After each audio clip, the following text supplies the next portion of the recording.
Hey, I'm Jo and welcome back to my channel!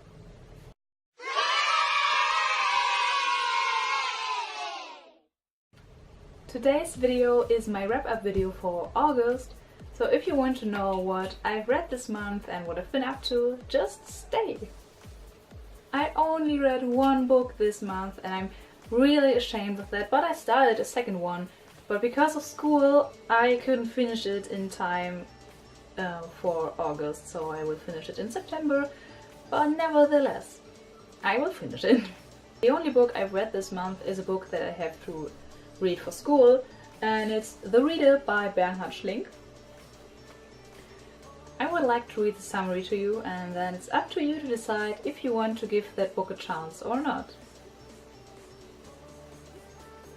The Reader is both a literary surprise and a moral challenge. A writing, provocative and deeply moving novel about a young boy's erotic awakening in a passionate, clandestine love affair with an older woman and what happens to the both of them when the secrets in her past are revealed. 15-year-old Michael Berg becomes ill on the way home from school. A woman takes care of him. Later the boy arrives at her home with a bunch of flowers to thank her, and then comes back again. Hannah is the first woman he has ever desired, but there's something slightly off-key about her. His questions about her family and her life go unanswered. One day Hannah simply disappears. Michael's life goes on, but he can't forget her. Years later, as a law student observing a trial in Germany, Michael is shocked to realize that the person in the dock is Hannah. The woman he had loved so passionately is a criminal. Much more about her behavior during the trial makes no sense, but then, suddenly and terribly, it does. Hannah is not only obliged to answer for a horrible crime, she is also desperately concealing an even deeper secret. As the past erupts into the present, both Michael's past with Hannah and the past of Germany itself, Michael must accept that he will never be free of either of them. I didn't like that book. I'm sorry, it sounds really rude and I don't know, but I didn't enjoy it.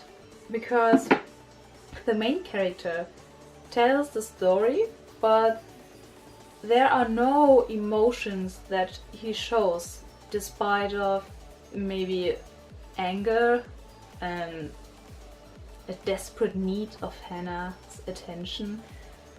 Okay, that's not exactly an emotion, but you know what I mean. It's not okay. It's enough to watch the movie. Honestly, the movie is better than the book. It really is better. The second book that I've mentioned before, that I've only started, is The Book Thief. I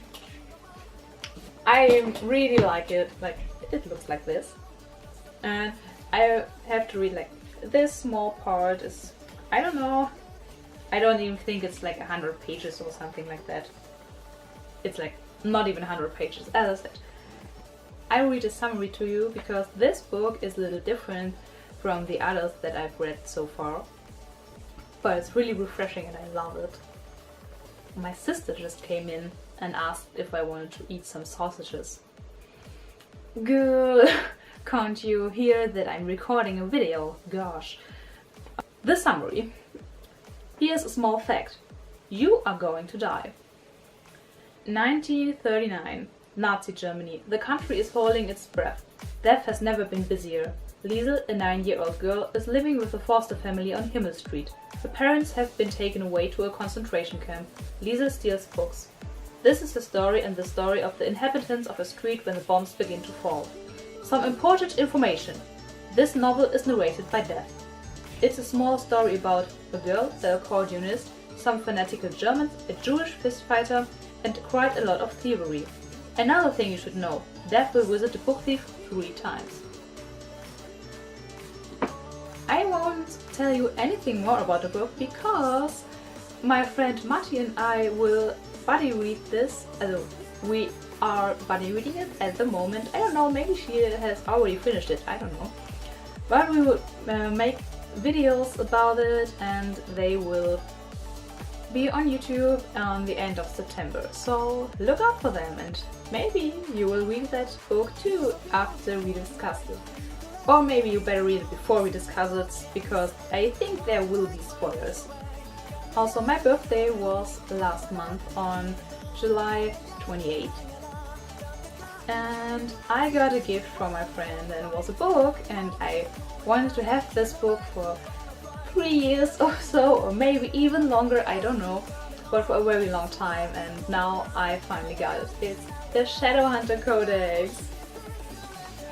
It's really, really cool. I haven't reread it yet, but I plan on doing it. But I have so many other books, and sadly I have to learn for school because I'm on my last year of school and I really, really need good grades. So I don't have much time for reading, but I read as much as I can. And this book, it's a must-have for every Shadowhunter fan. Really, it is the best. And I think most of you Shadowhunter fans out there do possess this book. But nevertheless, I want to read the summary to you guys who haven't bought that amazing book. Since the 13th century, the Shadowhunters Codex has been the one and only manual for Shadowhunters looking to brush up on their demon languages, learn proper steel use, and discover just what exactly a Pyxis is. Featured in both the mortal instruments and the infernal devices, this guide is a necessity for any young Nephilim on their journey to becoming a Shadowhunter. Beautifully illustrated, the Codex contains images of the famous Shadowhunter homeland of Idris, as well as depictions of demons and other downworlders. But this isn't just any copy of the Shadowhunters Codex, it's Clary's copy, and as an artist herself, she sketched up pictures of her friends and family in the book and scrawled helpful devices in the margins. Of course, she couldn't exactly stop Jace or Simon from adding their thoughts either. Part encyclopedia, part history, part training manual, complete with commentary from Shadowhunters who have seen it all. This beautiful guide is a perfect supplement to the #1 New York Times best-selling series. You really have to buy that book. It's hilarious and you will learn so much more about the Shadowhunter world, and just do it. Just buy it. Really. You should. You really, really should. That's all. If you like this video, please like it and leave a comment, and maybe subscribe to me even if you like. And comment down below what book did you read this month that you enjoyed. And bye!